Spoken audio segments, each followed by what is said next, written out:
Michael Madhusudan দত্তের লেখা অভিষেক কবিতাটির দ্বিতীয় পর্ব আজ শুরু করছি। তোমরা জানো আমরা আগের দিন প্রথম পর্ব করেছিলাম, যারা দেখোনি তারা প্রথম পর্বটা প্রথমে দেখে নেবে, তারপর দ্বিতীয় পর্ব শুরু করবে। রত্নাকর রত্নোত্তমা ইন্দিরা সুন্দরী উত্তরীলা। রত্নাকর শব্দের অর্থ সমুদ্র, রত্নোত্তমা শ্রেষ্ঠ রত্নরূপ যে নারী ইন্দিরা সুন্দরী দেবী লক্ষ্মীকে বোঝানো হয়েছে। অর্থাৎ রত্নাকর এবং রত্নোত্তমা ইন্দিরা সুন্দরী তথা দেবী লক্ষ্মীর এই দুটো বিশেষ বিশেষণ। তিনি কিনা ঐশ্বর্য ও সৌভাগ্যের অধিষ্ঠাত্রী দেবী। তিনি ইন্দ্রজিতের প্রশ্নের উত্তর দিয়ে বলছেন, হাই পুত্র মায়াবী মানব সীতাপতি। হাই পুত্র মায়াবী মানব মানে কি?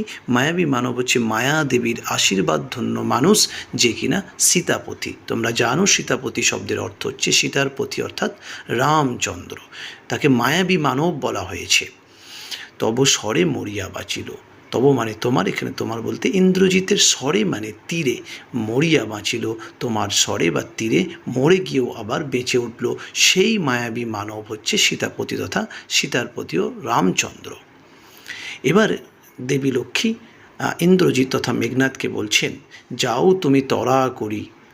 যাও তুমি অর্থাৎ তুমি যাও। তরা শব্দের অর্থ হচ্ছে তাড়াতাড়ি, অর্থাৎ তুমি তাড়াতাড়ি যাও। রক্ষ কয়মূর্ধন্যস্বয়ে রক্ষ শব্দের অর্থ হচ্ছে রক্ষা করো। আর পরেরটা হচ্ছে রক্ষ কুলমান, অর্থাৎ রাক্ষস বংশের মর্যাদাকে তুমি রক্ষা করো একাল সমরে। একাল সমরে মানে এই ভয়ঙ্কর যুদ্ধে। রক্ষ চূড়ামণি শব্দের অর্থ হচ্ছে রাক্ষস বংশের শ্রেষ্ঠ পুরুষ যে কিনা ইন্দ্রজিৎ। সেই ইন্দ্রজিৎকে এই কাল সমরে ভয়ঙ্কর যুদ্ধে রাক্ষস বংশ রক্ষা করার আহ্বান জানিয়েছেন দেবী লক্ষ্মী। ছিরিলা কুসুম দাম রসে মহাবলী মেঘনাথ।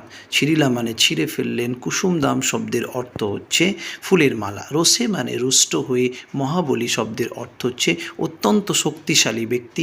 এখানে মেঘনাথকে বোঝানো হয়েছে বা ইন্দ্রজিৎকে বোঝানো হয়েছে। দেবী লক্ষ্মী তথা ধাত্রীমাতার কাছ থেকে লঙ্কার এই অবস্থার কথা শুনে তিনি অত্যন্ত রুষ্ট হয়ে পড়লেন। রুষ্ট হওয়ার পর তিনি গলার ফুলের মালাকে ছিঁড়ে ফেলে দিলেন। ফেলাইয়া কনক বলয় দূরে। ফেলাইয়া মানে ফেলে দিলেন, কনক বলয় মানে সোনার বালা। দূরে দূরে তিনি সোনার বালাকে ফেলে দিলেন। পদতলে পড়ি শোভিল কুণ্ডল। পদতলে মানে পায়ের তলায়, পড়ি মানে পড়ে, শোভিল মানে শোভা পেল, কুণ্ডল মানে কানের অলঙ্কার, অর্থাৎ কানের অলঙ্কার পায়ের তলায় পড়ে শোভা পেল।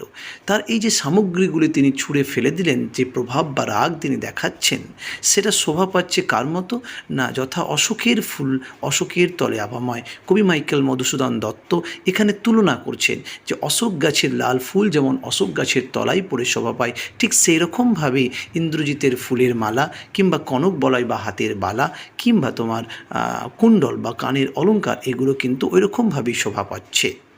আভাময় শব্দের অর্থ হচ্ছে শোভা পাওয়া। ধিক মোড়ে কবি এখানে বলছেন যে ইন্দ্রজিৎ নিজেকে ধিক্কার জানাচ্ছেন। কহিলা গম্ভীরে কুমার, অত্যন্ত গম্ভীরের সঙ্গে কুমার তথা ইন্দ্রজিৎ নিজেকে ধিক্কার জানাচ্ছেন। হা ধিক মোড়ে, অত্যন্ত ধিক্কারের সঙ্গে তিনি বলছেন হা ধিক মোড়ে। মোড়ে মানে আমাকে। বৈরী দল বেড়ে স্বর্ণ লঙ্কা। বৈরী দল শব্দের অর্থ তোমরা জানো, বিপক্ষ দল বা এখানে শত্রু দল। বেড়ে মানে বেড়ে গেছে, স্বর্ণ লঙ্কা মানে তাদের সোনার লঙ্কায় ঘিরে রেখেছে বা সোনার লঙ্কায় ছড়িয়ে পড়েছে। হেথা আমি বামাদল মাঝে। হেতা শব্দের অর্থ হচ্ছে এখানে বামাদল মাঝে মানে নারীদের মাঝে। অর্থাৎ এখানে ইন্দ্রজিৎ বলতে চাইছেন যে রামচন্দ্রের সৈন্যরা স্বর্ণলঙ্কাকে ঘিরে ফেলেছে, তার ছোট ভাই বীরবাহুর মৃত্যু হয়েছে। এই অবস্থায় লঙ্কার প্রমোদ কামনে তিনি নারীদের নিয়ে বিলাসে মত্ত আছেন। এটার প্রতি তিনি ক্ষোভ জানিয়ে নিজেকে ধিক্কার জানিয়েছেন। তারপর তিনি বলছেন কি, এ কি সাজে আমারে দশানন আত্মজ আমি ইন্দ্রজিৎ। এটা কি আমার সাজে? আমি দশাননের পুত্র অর্থাৎ রাবণের আত্মজ তথা পুত্র ইন্দ্রজিৎ। আনো রথ তরা করি, তাড়াতাড়ি রথ আনো, ঘুচাবো এ অপবাদ। আমি এ অপবাদ ঘুচাবো, বধি মানে বধ করে, রিপুকুলে মানে শত্রু দলকে।